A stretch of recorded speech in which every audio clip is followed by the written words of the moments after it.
Good morning, good people. Welcome back to A Moment on Mondays with your girl, your sister. I'm your friend and personal growth coach, Stephanie Armstrong. And this morning, I'd like to speak to you about your game plan. Everybody has a game plan, whether you realize it or not. And when I speak of your game plan, I am actually referring to your orientation. Well, let me explain that to you. When I speak of your orientation, I am actually referring in this context, the window in which you see your life, values, goals, and strengths. And speaking of strengths, we all have strengths. Your strengths are those things that you do oh so well. You don't even have to force yourself. You don't have to conjure up anything specific. They just come naturally and you excel at those particular characteristics. Now, when your strengths are out of balance or are being overused, we call those your excesses.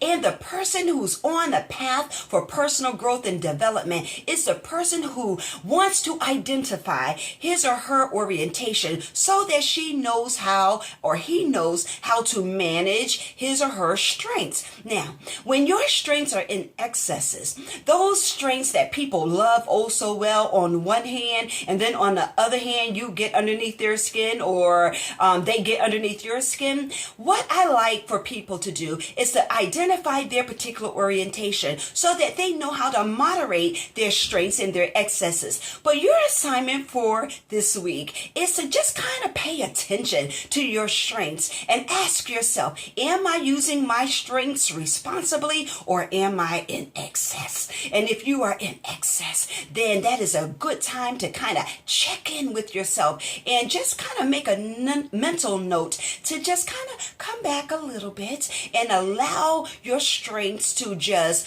enter into that particular circumstance or context or in that relationship with that key person responsibly, so that you don't become overbearing or that you or underuse your strengths. You don't want to undermine the gifts that God has given you in terms of your strengths and excesses. So what I like for you to do is just to pay attention, check in with yourself, and make sure that your strengths are being received and that you are managing them responsibly and making sure that you are not all the way over to the left in excesses.